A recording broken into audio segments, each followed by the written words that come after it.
চার ভাই মিলে বিয়ে করেছে এক সুন্দরী মেয়েকে। মেয়েটা তার প্রতিটা স্বামীকে যথেষ্ট সুখে রাখতো।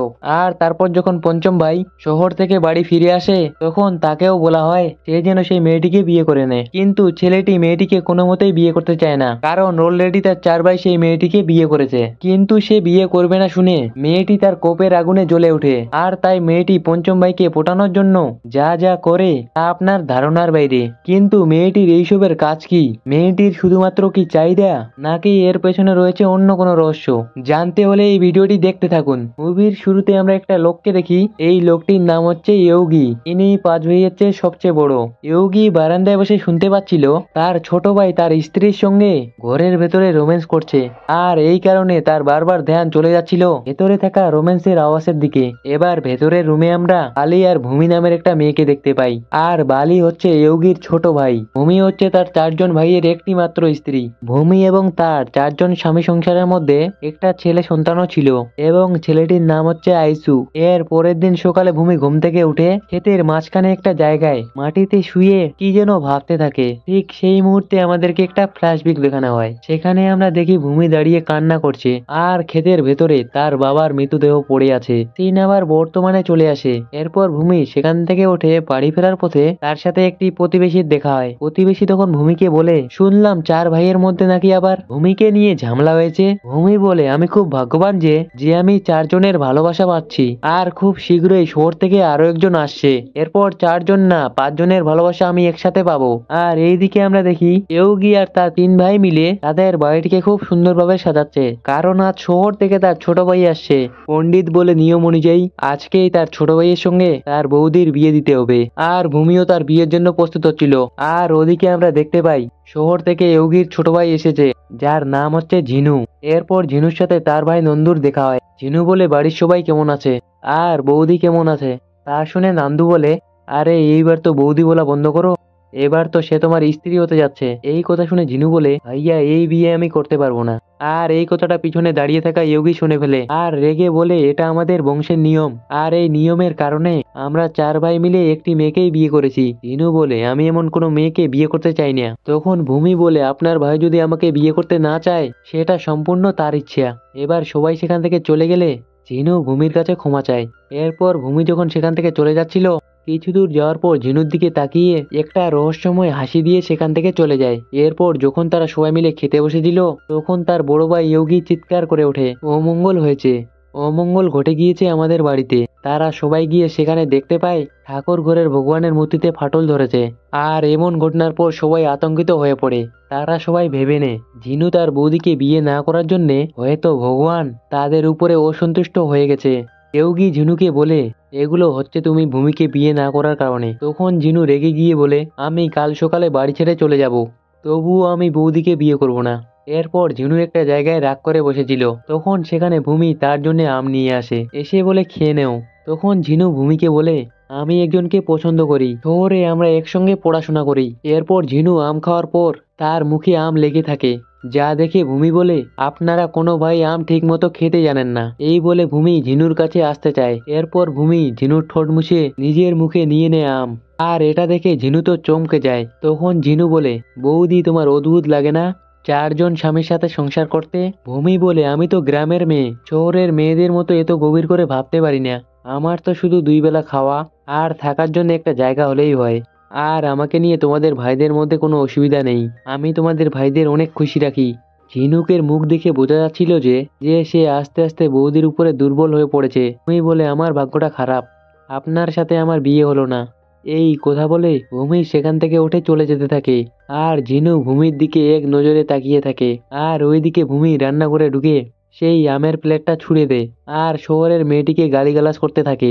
আর সেই সময় সেখানে আয়ুষ এসে বলে, মা আমি আম খাবো। এটা বলে সেখানে থাকা এক টুকরো আম মুখে নিয়ে নেয়। আর ভূমি খুব দ্রুত এসে তার মুখ থেকে আমের টুকরোটা ফেলে দেয় আর বলে, এ আম তোমার জন্য না। রাতে সবাই শুয়েছিল, হঠাৎ ঝিনুর প্রচন্ড পেট ব্যথা হতে থাকে। সে যন্ত্রণায় চিৎকার করতে থাকে আর তার চিৎকারে সবাই উঠে যায়। তখন ভূমি চিৎকার করে বলে শহরে গিয়ে একটা ডাক্তারকে নিয়ে আসতে। এরপর ইয়োগি আর তার দুই ভাই মিলে শহরে চলে যায় ডাক্তার আনার জন্য। সারা রাত ভূমি ঝিনুর সেবা করতে থাকে। এক পর্যায়ে তাকে সুস্থ করে তুলে। এরপর বালি ঝিনুকে বলে কালকে রাতে কোনো ডাক্তার পাওয়া যায়নি, ভূমি তোকে সারা রাত বুকের মধ্যে জড়িয়ে রেখেছিল যাতে তোর কোনো ক্ষতি হয়ে না যায়, সারা রাত ধরে তোর চিকিৎসা করেছে। এমন স্ত্রী সবার কপালে জোটে না। এবার আমরা ভূমিকে দেখি সে মাঠে গিয়ে মাটিতে শুয়ে অঝরে কান্না করছে আর উপরের দিকে তাকিয়ে বলে, বাবা কেন তুমি আমাকে এরকম একটা জায়গায় ফেলে রেখে চলে গেলে। সেই মুহূর্তে আমরা আবারও ফ্ল্যাশব্যাক দেখতে পাই, যেখানে ভূমি এবং তার বাবা গ্রাম থেকে লুকিয়ে পালিয়ে যাচ্ছিল। ভূমিকে ওর বাবা খুব দ্রুত হাঁটতে বলছিল। সে বাবার কথায় জোরে হাঁটতে গিয়ে রাস্তায় পড়ে থাকা একটা কাচের টুকরো তার পায়ে এসে ঢুকে যায়। ভূমি সঙ্গে সঙ্গে চিৎকার করে ওঠে। তার বাবা তার মুখ চেপে ধরে বলে, মা চিৎকার করিস না, তোর চাচা আশেপাশেই আছে, চল আমরা কিছুক্ষণের জন্য এই জঙ্গলে গিয়ে লুকিয়ে থাকি। এতটুকু বলে সিন আবার বর্তমানে চলে আসে। ভূমি ঘরে ঢুকে দেখে ঝিনু বিছানায় শুয়ে আছে আর বালি তার পাশে দাঁড়িয়ে রয়েছে। বালি ভূমিকে বলে, তুমি দাঁড়াও, আমি তোমার জন্য খাবার নিয়ে আসছি। এরপর খাবার খেয়ে ভূমি বালির মুখে কিস করে দেয়। আর ঝিনু যেই রুমে শুয়ে আছে সেই রুমেই তারা রোম্যান্স করতে শুরু করে দেয়। আর এদিকে আমরা দেখি যে ঝিনু কিন্তু ঘুমায়নি, সে লুকিয়ে লুকিয়ে এইসব কিছু খুবই এনজয় করছিল। বালি এই বিষয়ে খেয়াল না করলেও ভূমি কিন্তু ঠিক এই বিষয়টা খেয়াল করেছিল। কিন্তু তারপরও ভূমি থামে না। আসলে ভূমির প্ল্যান এটাই ছিল যে সে ঝিনুকে বোঝাবে যে সে রোম্যান্সে কতটা পারদর্শী। আর এইদিকে এরা রোম্যান্স করছে আর চুপ করে ঝিনু সবকিছুই দেখছিল। আর এরপর আমরা দেখি ভূমি আচার বানাচ্ছিল ঝিনুর জন্য, কারণ ঝিনু তো শহরে চলে যাবে। এরপর ভূমি ঝিনুর সঙ্গে দেখা করতে যায় আর গিয়ে বলে, কি হয়েছে, তুমি আমার সঙ্গে কথা বলছো না কেন, আমি কি কোনো ভুল করেছি? আর জিনু বলে, ভাবি আপনার কাছে যে সেবা পেয়েছি তা শহরের বড় বড় হোটেলে গিয়েও দিতে পারবে না। ভূমি বলে, তাই নাকি? তো আমি শুনেছি শহরের হোটেলে থাকতে হলে নাকি পয়সা দিতে হয়, আর আমি তোমাকে এত সেবা করলাম, তুমি আমাকে কি দিবে?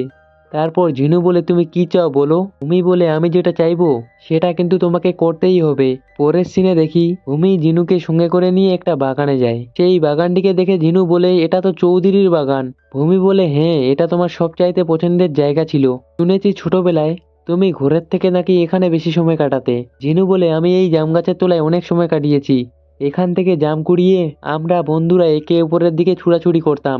ঝিনু যখন এইসব কথা বলছিল ওদিকে আমরা দেখি ভূমি তখন মাটি থেকে জাম কুড়িয়ে ঝিনুর দিকে ছুঁড়ে মারে। আর এই ঘটনার পর ঝিনুও অনেক বেশি আনন্দ পায় আর তার ছোটবেলার কথা মনে পড়ে যায়। ঝিনুও জাম কুড়িয়ে ভূমিকে মারতে থাকে আর তারা খুব মজা করে। আর এক পর্যায়ে তারা খুব কাছাকাছি চলে আসে আর একটা সময় তারা রোম্যান্স করতে শুরু করে দেয়। আর ঠিক সেই সময় তারা শুনতে পায় অনেকগুলি লোক একটি লোককে ধাওয়া করে এইদিকে আসছে।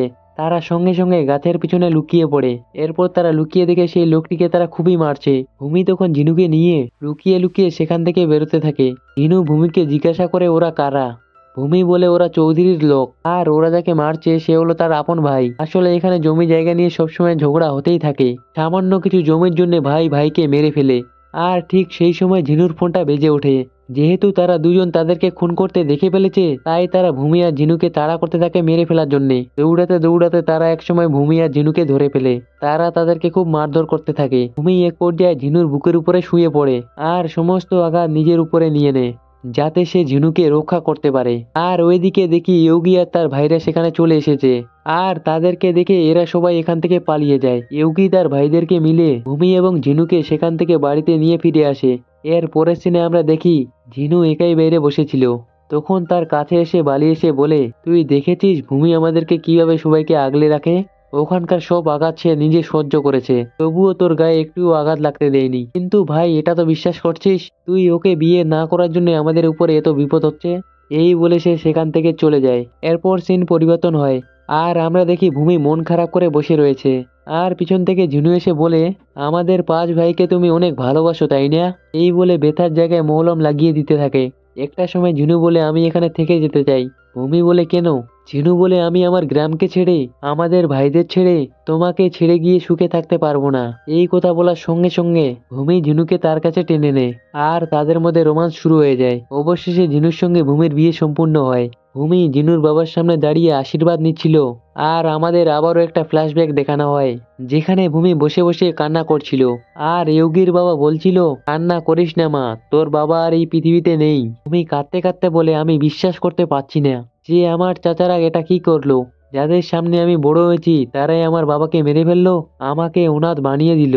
তখন ইয়োগি বলে, মা, জমি জিনিসটা এইরকমই, মানুষেরা লোভে পড়ে পাগল হয়ে যায়, ভাই ভাইকে খুন করে। আমি জানি আমার ঘরে এই বীজ বপন করা আছে। আমার 5টা ছেলে আছে, তারা এখনো মিলেমিশে কাজ করে থাকলেও পরে তাদের বিয়ে হবে। আর 5 ভাইয়ের 5টা বউ হবে, 5টা সংসার হবে। তখন তারাও জমি নিয়ে মারামারি করবে। তোমাকে তো আমি তোমার চাচাদের হাত থেকে বাঁচিয়ে নিয়ে এসেছি, কিন্তু আমার ছেলেদের কে বাঁচাবে? এই কথাটা শুনে ভূমি বলে, না চাচা, আমি বাঁচাবো। জীবন দিয়ে তবুও আমি তোমার পরিবারকে রক্ষা করব। তখন ইউগির বাবা বলে, আমাদের পরিবারে একটা প্রথা রয়েছে যে 5 ভাই মিলে একটা মেয়েকে বিয়ে করতে পারবে, তারপরে তারা জমি নিয়ে খুনাখুনি করবে না, একে অপরের শত্রুও হবে না। তুমি কি পারবে আমার 5 ছেলের বউ হতে? এক পর্যায়ে ভূমি রাজি হয়ে যায়, আর কোথাতে তার পরিবার আর তার ছেলেদের কোনোদিনও ক্ষতি হতে দিবে না। এরপর সিন বর্তমানে ফিরে আসে, আর ভূমি ইয়োগির বাবার ছবির সামনে দাঁড়িয়ে বলছে, বাবা, আমি আমার কথা রেখেছি। আর এর সাথে এই মুভিটা এখানেই শেষ হয়ে যায়। তো বন্ধুরা, কেমন লাগলো মুভির এক্সপ্লেনটি অবশ্যই কমেন্ট করে জানাবেন। তো আজকের জন্য এইটুকুই, দেখা হচ্ছে নেক্সট ভিডিওতে।